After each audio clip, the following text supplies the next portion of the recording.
Leading off starts right now, brought to you by BetMGM on Fantasy Pros. I'm Chris Welsh, a.k.a. The Welsh, a.k.a. Little Key Lime, as we learned yesterday.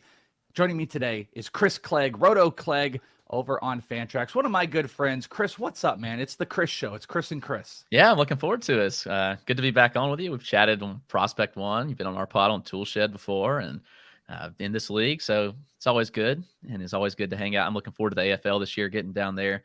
Yes, sir. See you. Go to some games. One of the most unique things I put you and Eric Cross through the ringer was we did a live podcast. Well, it wasn't live, but it was like a podcast recording in the stands of Camelback Ranch during the Arizona Fall League. And I believe the very first at bat when we were, I had, all my gear and my recorder, and you, me, and Cross were sitting in the stands. And I think it was Pedro Leon of the Astros was up to bat. And we were all like, ew, this is not good. And Jeter Downs ended up, I think he either struck out or hit a homer. I don't remember what it was. And we were talking about Jeter and we were talking about them. So we've met in person. We've hung out. We've done shows together. Chris, we found out yesterday, our boy Mindy, David Mendelson, they have someone on their show called Little Cheesecake. So I adopted the name Little Key Lime as my, it's little in your favorite pie. What would be your new name? What would be your cake / pie little name? I guess I don't know. I love all kind of sweets. So if I had to pick one pie, maybe Maybe pecan pie.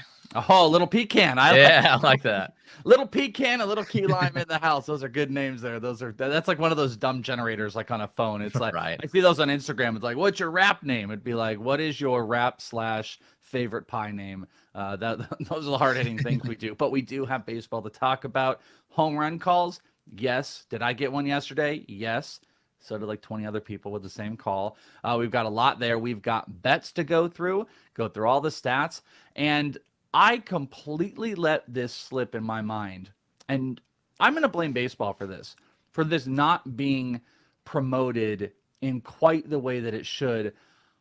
I completely let the Field of Dreams game just not be a part of my mind. Like it wasn't built up. It wasn't, I was like, not that it's also like this huge, but it is like a special thing. They go to Iowa, they're at the field, they're making this into a game. And it felt so uncelebrated that I just completely forgot about it. But then the game goes on. They brought the Griffies out. They did, hey, you want to have a catch and whatever. And the game last year obviously was magnificent. And in this game, Drew Smiley ended up striking out 9. And something you probably haven't heard in years, Nick Madrigal.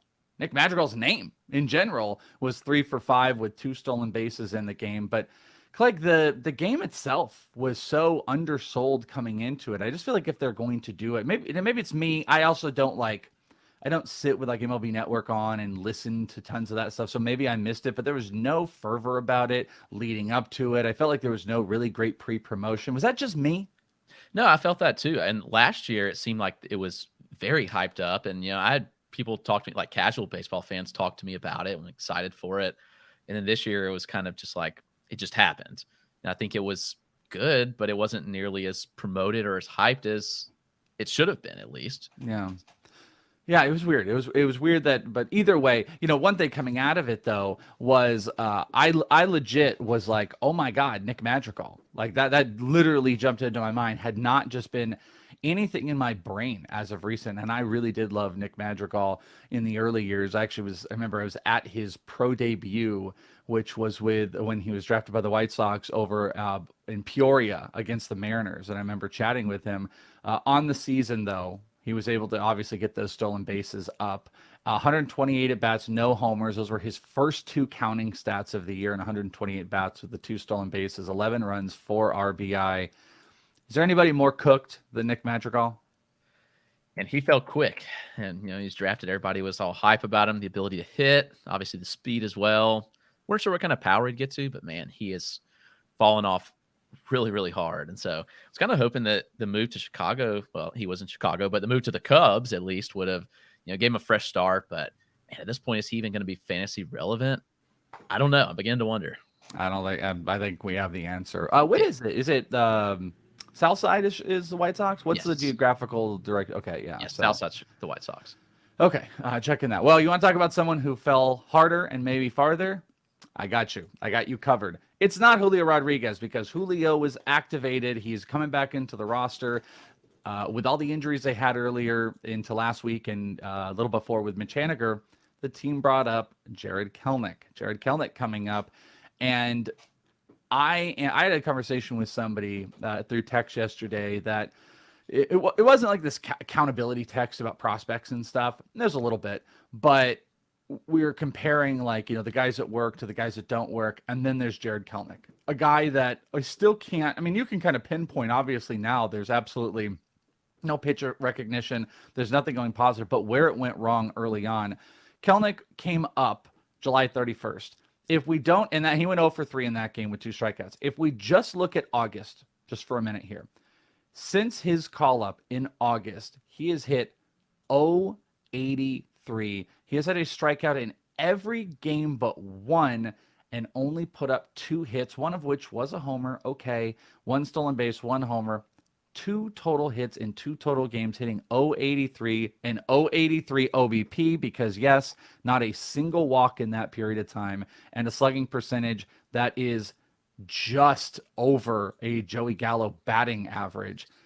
You are very close to home with Jared Kelenic because of our mutual friend and probably one of your best, Eric Cross. And, he has gone all in on Kelenic, and there's still some defense. I think long-term you can maybe get down that road. But, Clegg, I'd like to get your breakdown of Jared Kelenic because it's a little bit of a dynasty question. There's 0.0%. There's as much reason as his batting average to pick him up and own and roster him this year in redraft. But in dynasty, give me the full breakdown on where you stand on Jared Kelenic. He's one of the tougher ones to evaluate at this point, just because everything we saw when he was coming through the minor leagues, and he just looked completely lost to the major league level. The power speed element is still there. Like, there's no denying his ability to put up good counting stats from that standpoint. But you're right, the pitch recognition is gone. His contact skills have been basically evaporated, and he goes back down to AAA, and he looked all right. I mean, he was coming on strong before the call up. I would say strong, but at least performing better.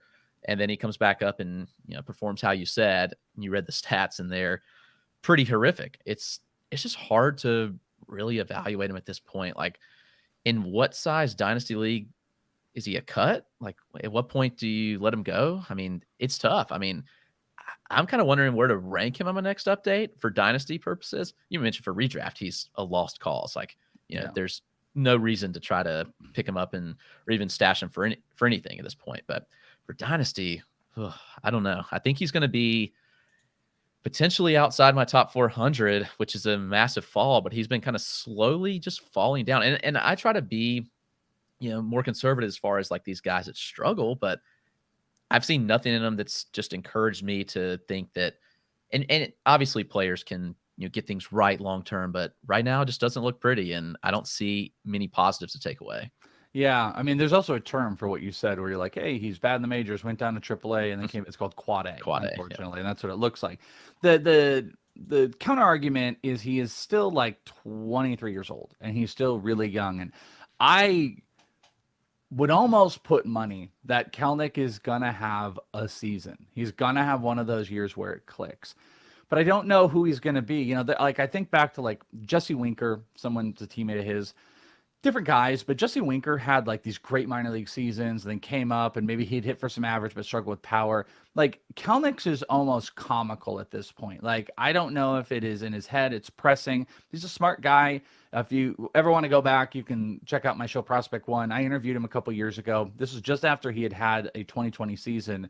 And I think this was going into 2020. And he's like, I want to be in the majors, and this is my goal. He's very goal oriented. He works out really hard. He was, an incredible hitter at that point.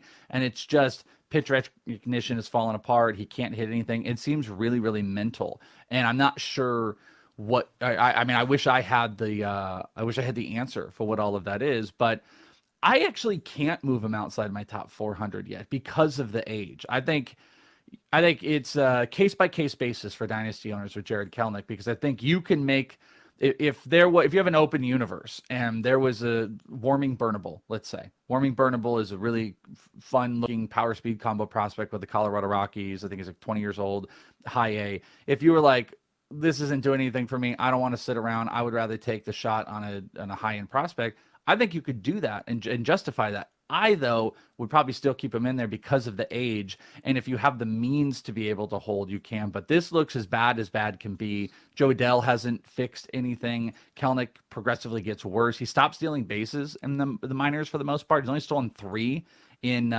almost 250 at-bats in the minors. So he's just purely focused on the hit. It is a lost cause. He gonzo. And I really think he could use a change of scenery. That would be maybe one of my best suggestions for them, right? Yeah, I actually like that. Trade him somewhere. Said, I would say this, personality from being around him, I could see something along the lines of he's a hyper competitive guy. Think about him and Julio were like best friends. Like, they were like lockstep together. That was something when I interviewed him and asked him about Julio.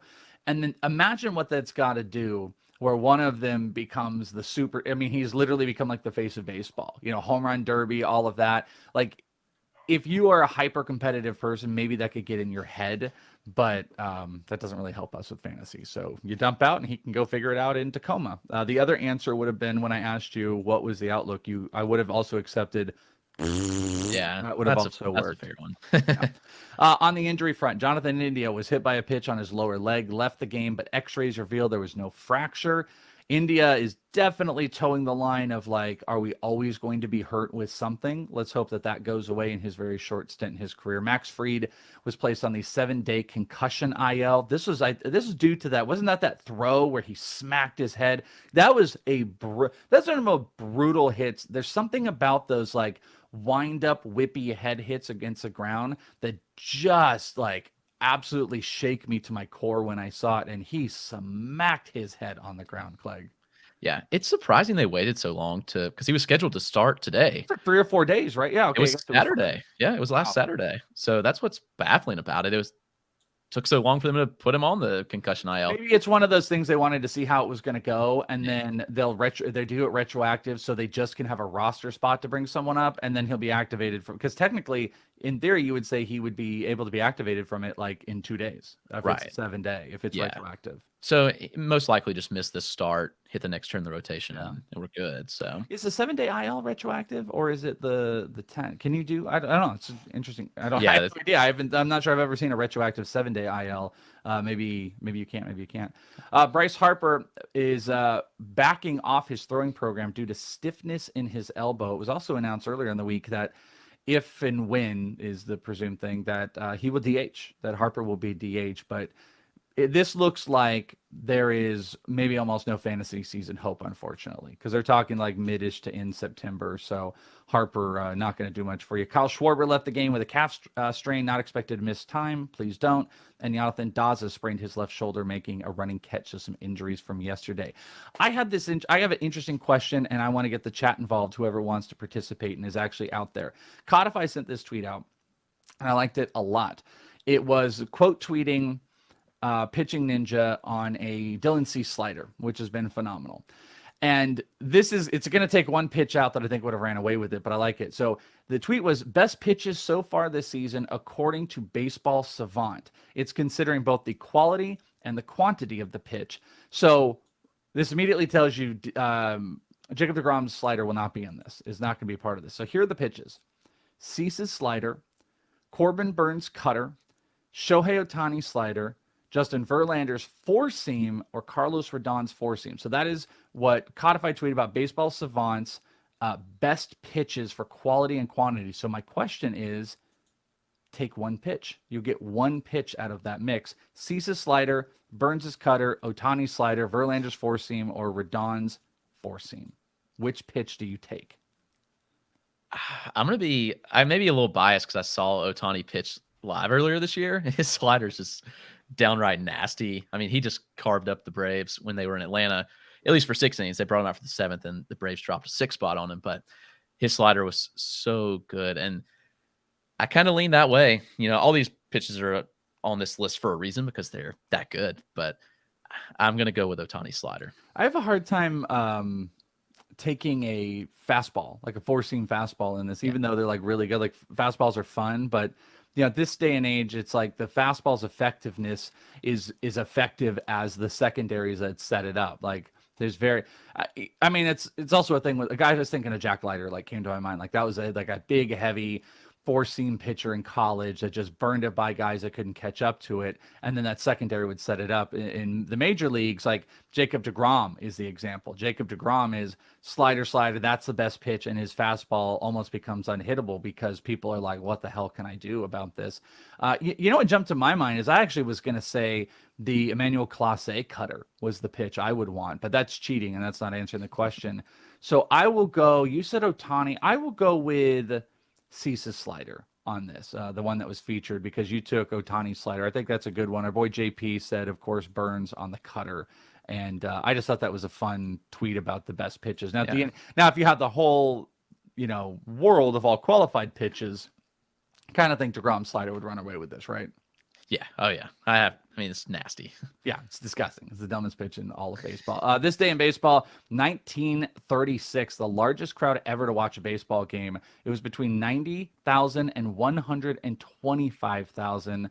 It was seeing a demonstration game at the Berlin Olympics. It was the world amateurs beat the U.S. amateurs 6-5. That was this day in baseball. Coming back to, and I'm going to ask you this question because I got rid of the answer. In regards to the Field of Dreams game, Field of Dreams was nominated for the Best Picture in 1990, but what picture won? So this is a pseudo baseball question wrapped into a little bit of a movie mystery here. So in 1990, that would have. Were you born, Clegg, in 1990? I was born in 94, so Oh, no. okay. All right. You were not born. You were not. I didn't even process that for a second. You weren't even born when this movie came out.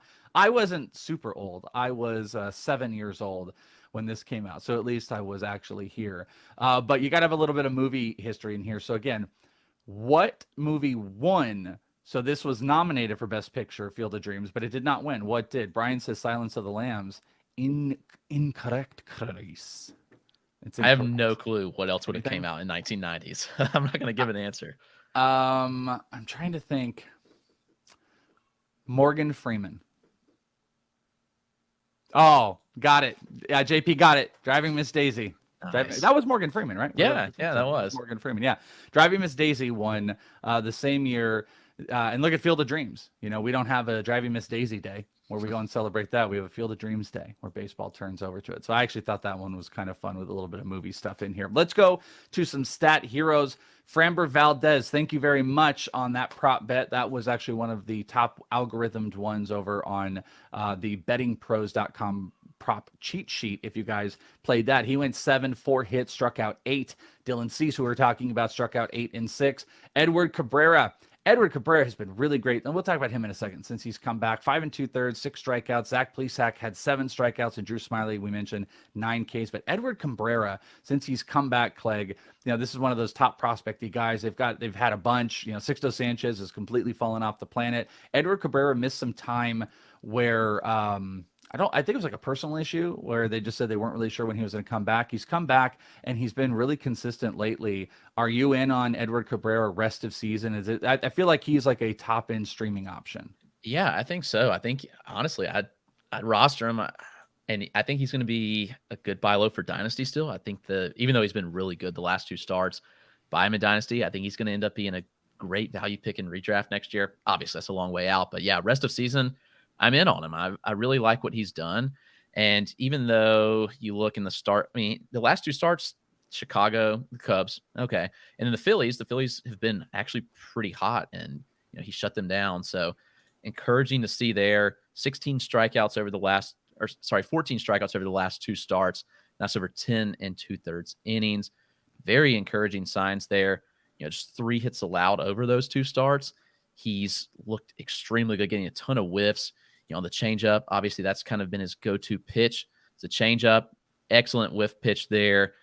It's looked extremely good in these last 2 starts. I really like what I've seen with it. The fastball's been good. The velo's been up. And there's a lot of encouraging signs though to Cabrera. So I think I'm buying in rest of season, and I think that he's a viable start option going forward. Yeah, and he has a 2 ERA with the Marlins so far this year in 5 starts.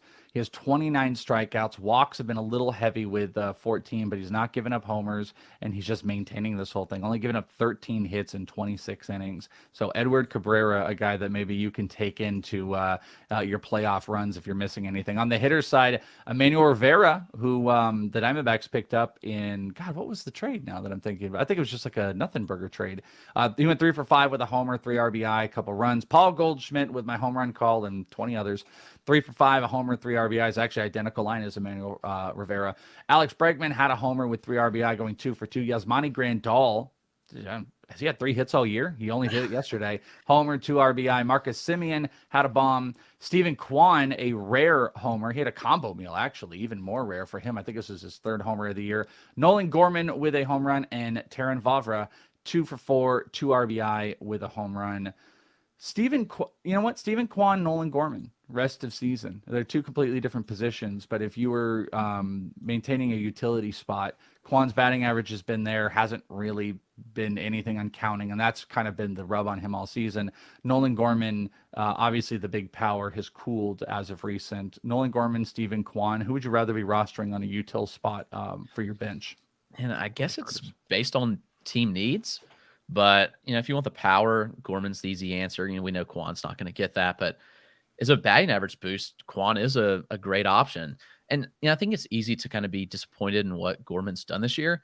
But you just look at the surface numbers. And if you had said that he would do this preseason before he got called up, I think this is a fair expectation. He's shown decent power, not huge power by any means, as you mentioned. He's had his streaks where he's had the hotness with the power, and then sometimes it's not there. And 242 average, 316 OBP is kind of about what I expected this year when he was called up. And long term, what is he, a 250, 260 type hitter with decent power? I think this is kind of what Gorman is. I like Gorman, but I don't know. Kwan's the safer option just from a batting average standpoint. Is Kwan like a guy that his batting average with, God, it would be amazing if he could, even if he can't get that power going, if he could just run a little bit more and he could get something on some side. Is Kwan's like hitting high in the lineup or potential hitting a high in the lineup and contact ability with days like this worth sacrificing a suboptimal batting average player who's got bigger power? And Gorman's not exhibited enough power for it to be like, you're a huge loss. And the gain in batting average is pretty significant. The amount of hitters that can hit over 300 consistently are slim to none. And I think in the day and age, at least for fantasy relevant players where batting average is lower than ever, Kwan does give you a nice boost there. And I think that's kind of underrated. Like, ratio stats are harder to pull up, but with Kwan, we've seen he's dead on 300 for the season and 409 plate appearances. The batting average is going to be there with Steven Kwan. So I like a question right here. Check this out. M. Delgado asks, Julio is back, cut Kwan, or I'm going to guess this is Eddie Rosario, because if this is Ahmed Rosario, bye-bye Kwan. If this is Eddie Rosario, Kwan or Eddie Rosario, which one do you cut? I'd cut Rosario. If it's Eddie, I'd cut Eddie Rosario. If it's Ahmed, I'm cutting Kwan, as you said. Yeah, Ahmed's not going anywhere. I would do the same thing. I agree with that. Stat Zero front, Cole Reagans. Ooh, we have this thing we do Wednesdays on our In This League Twitch. It's twitch.tv/In This League. We call it Is It the Wheel? It's this wacky day where we've got all this stuff. Bogman and I spin the wheel, 3 spins each, and one of them is called Call an Analyst. And we've done that a couple times. And Bogman landed on it and had to call our friend Paul Sporer and caught him live. And Paul picked up. And he tried to get Paul to play a home run derby with us in the show, and he couldn't. So I was like, all right, ask him a question. And he had asked him, who is someone that you like for pickup? And unfortunately, it was Cole Reagans, because Cole Reagans with the Texas Rangers has had, some decent luck early on. Minor leagues have been fine. But and I had all to say this to not kill Paul at all. But he was just in my mind. That's now what I'm going to think about with Cole Reagans, was him live saying, hey, I like Cole Reagans. Not good yesterday. 4 1/3, 5 earned runs, walked 3, only struck out 1. Nick Lodolo, the love child for everybody, the strikeouts. This is not a great Lodolo game. 4 2/3, gave up 4 earned runs, 7 hits, walked 4, but still struck out 6. I think that just misses. His strikeout props have moved way up. They've moved way up in, unfortunately, into like that 6.5 range. But if you got it at 5.5, at least it still hit. On the hitter side, Tyler O'Neill, Kerry Carpenter. Did I miss that Kerry Carpenter got called up? And Riley Green, all big offers with 3 strikeouts. Tyler O'Neill had 4. The home run contest, friends, which you guys, if you guys are over on the Discord, you guys can get into the free room and you can at any time check out the home run contest and you can take part in it. I completely forgot to load up the new board, even though they sent it. So that's my bad. We still have high cubbies at the top with 42. But it is getting a lot closer. D Blum hit his 41st with Paul Goldschmidt. Go Cards and Terry both behind. All 3, D Blum, Go Cards, and Terry had 39. So the contest is getting a lot tighter. High Cubby in the lead at 42. I did hit a homer, and I think that was like my 28th or 29th or something like that. So I have this like outside shot. The board has up to 35, 36. So if I were to go on a nice little run, calling homers that other people weren't, maybe I could get on this, but High Cubby is, they're still rocking it. BetMGM, go and check it out today. Use the promo code leading off. You guys can get a $1,000 risk-free bet. You can see that right below us. Go and hook it up today. Use the mobile app or go online. BetMGM. I've got 4 bets for you, and these are all plays that are set up on the Betting Pros cheat sheet. And I'm changing it up again today because yesterday the hitting side did not work because I gave you the top plus money hit, which was Paul DeYoung. He went 0 for 4. Valdez did work. We went 50-50. So here's what I'm going to do. I'm going to give you the top total base and the top strikeout overall, and then I'm going to give you the top money play, and you guys can make a little choice as you want here. The top overall total base prop is Aaron Judge. 1.5 total bases on BetMGM. It's at -140 though, so there's a little bit of juice. He's projected at almost 4 total bases. The top plus money play over on Unibet, you can get Jose Ramirez at his total bases at +125, and they've got him projected at 3. So that's your top plus money. On the strikeout side, Corey Abbott is the top strikeout play, and it is juiced to hell. It is 2.5 total strikeouts, but it is -180. That's on DraftKings. He's projected at 4.5 strikeouts, but the top plus money is Domingo Germán, who is 4.5 strikeouts. It's +110, projected at 5. So that is a lot I just threw out there. So Clegg, I ask you, you've got Judge kind of juiced, Ramirez big plus, Abbott crazy juiced, but only 3 strikeouts needed, or Germán 4.5 strikeouts +110. Which bet do you like?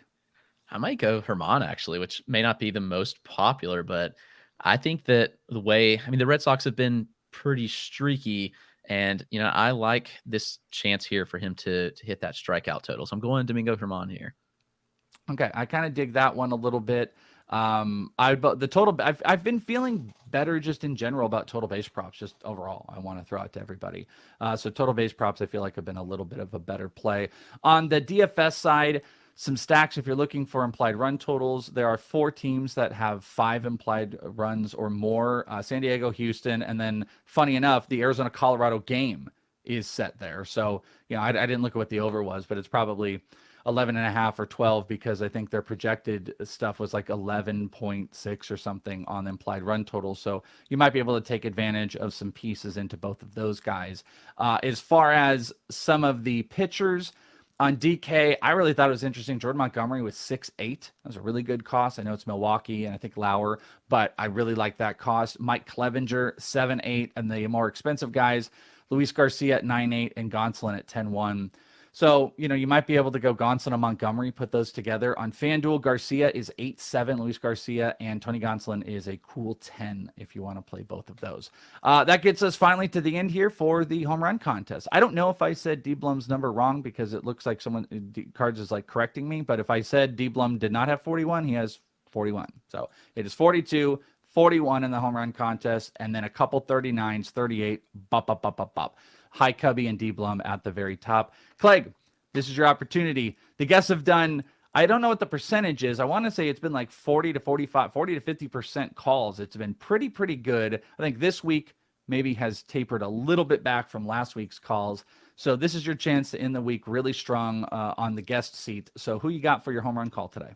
All right, I'm going to take CJ Cron at home in Coors Field against Zach Davies. I really like the odds here for Cron to hit a bomb, put me on the board. I haven't played all year, but give me number 1 on the board here with CJ Cron. It's all good, baby. It's all good. Get it in there. I think Bubba has hit one.